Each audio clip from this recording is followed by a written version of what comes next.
ആന്റിനയുടെ ഇനി അടുത്ത പാരാമീറ്റർ എന്ന് പറയുന്നത് effective area or effective aperture അതല്ലെങ്കിൽ ക്യാപ്ചർ ഏരിയ ഡിനോട്ട് ചെയ്യുന്ന എ എന്ന് പറഞ്ഞാണ്.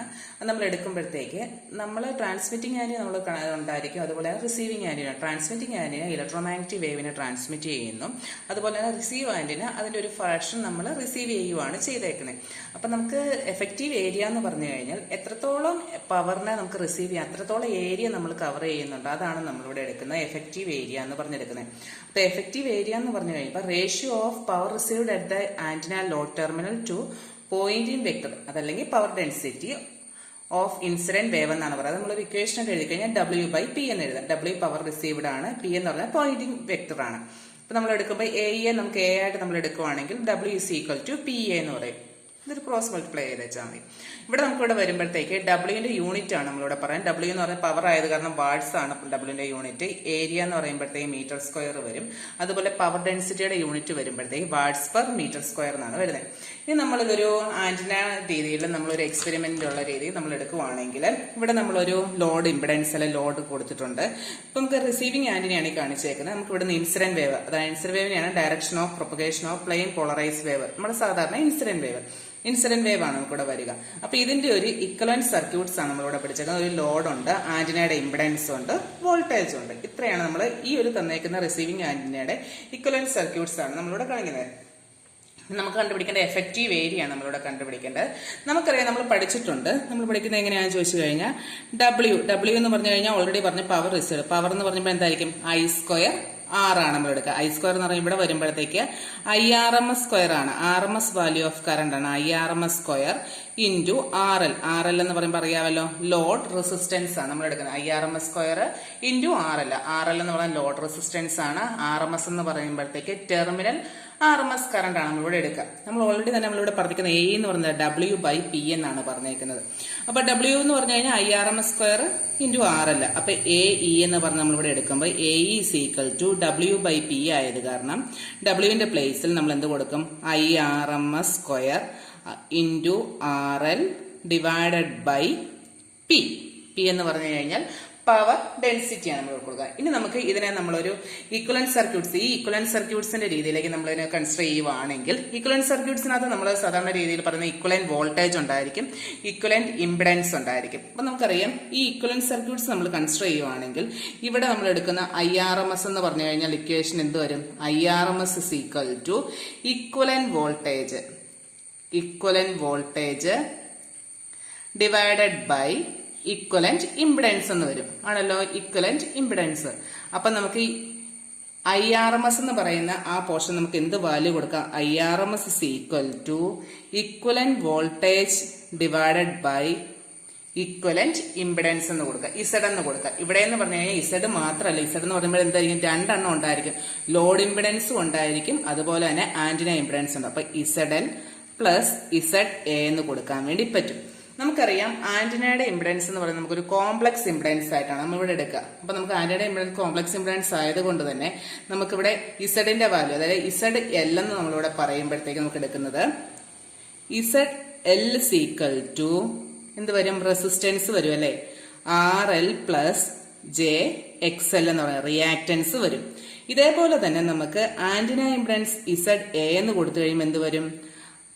ZA എന്ന് പറയുമ്പോഴത്തേക്ക് RA പ്ലസ് JXA എന്നാണ് നമുക്കിവിടെ വരിക. അപ്പൊ RA പ്ലസ് JXA നമുക്കിവിടെ വരിക. അപ്പൊ അതെന്ന് പറഞ്ഞു കഴിഞ്ഞാൽ റിയാക്ടൻസും ഉണ്ട്, അതുപോലെ തന്നെ റെസിസ്റ്റൻസ് വാല്യൂ ആണ്. ഇത് കോംപ്ലക്സ് ആയത് കാരണമാണ്, ആന്റിനയുടെ ഇംപിഡൻസ് കോംപ്ലക്സ് ഇംപിഡൻസ് ആയതുകൊണ്ടാണ് നമ്മളിവിടെ എഴുതുന്നത്. അപ്പൊ നമുക്ക് നേരത്തെ നമ്മൾ പഠിച്ചിട്ടുണ്ട് RA എന്ന് പറയുന്നത് ആന്റിനയുടെ റെസിസ്റ്റൻസ് വാല്യൂ നമ്മൾ എങ്ങനെയാ പറയുക? ആന്റിന റെസിസ്റ്റൻസ് പോലെ radiated resistance plus loss resistance എന്നാണ് പറയുക. ഈ കേസിൽ നമുക്ക് ലോസ് റെസിസ്റ്റൻസ് ഇഫ് RL=0 ആയിട്ട്, ലോസ് ഇല്ല എന്നുള്ളൊരു കണ്ടീഷൻ നമ്മൾ അസ്യൂം ചെയ്യുവാണ്. RL എന്ന് പറഞ്ഞാൽ ലോസ് റെസിസ്റ്റൻസ്. RL 0 ആയിട്ട് എടുത്തു കഴിഞ്ഞാൽ നമുക്കിവിടെ ആന്റിന റെസിസ്റ്റൻസ് എന്ന് പറഞ്ഞു കഴിഞ്ഞാൽ നമുക്ക് എന്ത് വരും? RA റേഡിയേറ്റഡ് റെസിസ്റ്റൻസ് ആണ്, അല്ലെ റേഡിയേഷൻ റെസിസ്റ്റൻസ് ആണ് നമ്മളിവിടെ എടുക്കുക. അപ്പൊ ഇത് നമുക്ക് ഇതിനകത്തോട്ട് അപ്ലൈ ചെയ്ത് കഴിഞ്ഞു കഴിഞ്ഞാൽ നമ്മളിവിടെ എടുക്കുക. നമ്മൾ നേരത്തെ പറഞ്ഞായിരുന്നു ഇസഡ് അല്ലാതെ വി ഡിവൈഡ് IRMSന്റെ വാല്യൂന്റെ പ്ലേസ് നമുക്ക് ഇവിടെ കൊടുക്കാം.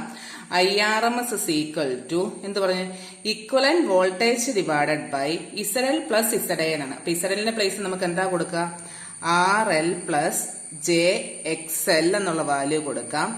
പ്ലസ് ഇസഡയുടെ പ്ലേസ് എന്ത് കൊടുക്കാം, RA പ്ലസ് JXA എന്നുള്ള വാല്യൂം കൂടെ നമുക്ക് സബ്സ്റ്റിറ്റ്യൂട്ട് ചെയ്യാമല്ലോ. ഇനിയിപ്പോ നമ്മൾ നേരത്തെ പറഞ്ഞു RA എന്ന് പറയുന്നതിനെ വേണം നമുക്ക് എന്ത് കൊടുക്കാം, RR ആയിട്ട് കൊടുക്കാം. അത് നമ്മൾ എഴുതുവാണെങ്കിൽ equivalent voltage divided bye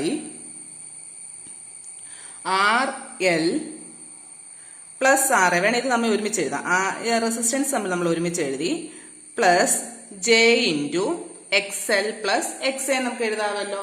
okay, RL എന്ന് പറഞ്ഞു കഴിയുമ്പോൾ നമുക്ക് ഇവിടെ എടുക്കുമ്പോഴത്തേക്ക് RA എന്ന് പറഞ്ഞു കഴിയുമ്പോഴത്തേക്ക് എന്ത് വരും, ഇവിടെ J ഇൻറ്റു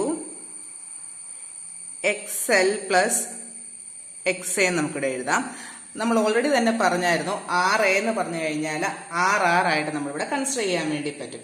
ഓക്കെ, നമ്മൾ നേരത്തേക്ക് അടുത്ത കേസിൽ എഴുതുമ്പോഴത്തേക്ക് ഇതിനൊന്നും കൂടെ റീഅറേഞ്ച് ചെയ്ത് എഴുതാം. നമ്മളിനി മോഡുലസ് വാല്യൂ ഓഫ് RMS നമ്മൾ കൊടുത്താലോ, IRMS മോഡുലസ് ഓഫ് IRMS എന്ന് പറയുമ്പോൾ നമുക്കറിയാവുന്ന കാര്യമാണ്. എന്താണ്, റൂട്ടിന്റെ വാല്യൂ എടുക്കുകയാണ്. അപ്പം VS സ്ക്വയർ വാല്യൂ എടുക്കണം. ഇവിടെയാണെങ്കിൽ മോഡുലസ് വാല്യൂ V വരും. V ഡിവൈഡഡ് ബൈ എന്ത് വരും, റൂട്ട് ഓഫ് RL പ്ലസ് ഈ RAയുടെ പ്ലേസ് നമുക്ക് എന്ത് കൊടുക്കാൻ വേണ്ടി പറ്റും, RR പ്ലസ് RL കൊടുക്കാൻ വേണ്ടി പറ്റും. RR plus RL the whole square plus ഇനി എന്തായിരിക്കും, XLും XAയും ഉണ്ട്. XL plus XA the whole square എന്ന് നമുക്കിവിടെ കൊടുക്കാൻ വേണ്ടി പറ്റും. XL plus XA the whole square എന്നുള്ള വാല്യൂ. അപ്പൊ ഇതിനകത്ത് എന്താ പറയുന്നത്, ഇത് ലോഡ് ഇമ്പിഡൻസ് ആണ് നമുക്കിവിടെ വരുന്നത്. ഈ നോമിലാണ് വരിക. ഇതെന്ന് പറഞ്ഞു കഴിഞ്ഞാൽ എന്ത്, ലോഡ് ഇമ്പിഡൻസ് അല്ല, ലോഡ് റിയാക്ടൻസ്. ഇതെന്ന് പറഞ്ഞാൽ ആന്റിന റിയാക്ടൻസ് ആണ് വരുന്നത്. നമ്മളിവിടെ IRMS വാല്യൂ എടുക്കും. നമ്മൾ ഓൾറെഡി ഇവിടുന്ന് സ്റ്റാർട്ട് ചെയ്തത് പവറിൽ നിന്നാണ്. പവർ എന്ന് പറഞ്ഞാൽ IRMS സ്ക്വയർ ഇൻറ്റു RL. അപ്പൊ നമുക്കിവിടെ പവർ W എന്ന് പറയുമ്പോഴത്തേക്ക് നമുക്ക് എന്ത് കൊടുക്കാൻ വേണ്ടി പറ്റും, IRMS square into RL. IRMS square എന്ന് പറയുമ്പോൾ എന്തായിരിക്കും, ഇവിടെ RMS square V square into RL അല്ലേ വരുന്നത്. V സ്ക്വയറിന്റെ ഡിനോമിനേറ്റർ നമുക്ക് എന്തെല്ലാം കൊടുക്കാൻ പറ്റും, RR മാറ്റി കഴിഞ്ഞു കഴിഞ്ഞാൽ root of RL plus root മാറും ഇതിന്റെ, R the whole square plus റൂട്ടില്ല കേട്ടോ, XL plus XA the whole square. ഇങ്ങനെയാണ് നമുക്കിവിടെ വരിക. ഇത്രയാണ് നമുക്കിവിടെ വരിക. ഇനിയിപ്പോൾ നമ്മൾ എടുക്കുന്നതെന്ന് വെച്ച് കഴിഞ്ഞാൽ ഓൾറെഡി തന്നെ നമ്മൾ എടുത്ത് നമുക്ക് എന്താ കണ്ടുപിടിക്കേണ്ടത്, AE ആണ് കണ്ടുപിടിക്കേണ്ടത്. AE എന്ന് പറഞ്ഞു കഴിഞ്ഞാൽ നമുക്കറിയാം W ഡിവൈഡഡ് ബൈ P ആണ് വരിക. അപ്പം നമുക്കിവിടെ AEയുടെ വാല്യൂ കൊടുക്കാം. AE is equal to W by P എന്നാണ്. അപ്പൊ W എന്ന് പറയുമ്പോഴത്തേക്ക് എന്ത് കിട്ടി, V സ്ക്വയർ RL എന്ന് കിട്ടി. അപ്പൊ നമ്മൾ എടുക്കുമ്പോഴത്തേക്ക് V square RL divided by എന്ത് വരും, RL plus RR the whole square, ഇവിടെ പ്ലസ് ആണ് വരിക, plus XL plus XA the whole square. പിന്നെ ഇതിൻ്റെ കൂടെ എന്തുകൊണ്ടും നമ്മൾ മൾട്ടിപ്ലൈ ചെയ്യണം, പിയും കൂടെ നമ്മളിവിടെ മൾട്ടിപ്ലൈ ചെയ്യുവാണ്. ഇൻറ്റു P ആണ് നമുക്കിവിടെ, ഇവിടെ എങ്ങോട്ട് വരും നിങ്ങൾക്ക് കാണാൻ പറ്റത്തില്ല, അതുകൊണ്ട് ഇൻറ്റു P. ഇത്രയാണ് നമ്മളിവിടെ എഴുതുന്നത്. അപ്പം P ഇൻറ്റു ഇത്രയും ടേം വരും. ഇതാണ് AE എന്ന് പറഞ്ഞ് നമുക്കിവിടെ എടുക്കുന്നത്. അപ്പം നമുക്ക് ഇതൊന്നും കൂടെ റീഅറേഞ്ച് ചെയ്ത് കറക്റ്റായിട്ട് എഴുതാം.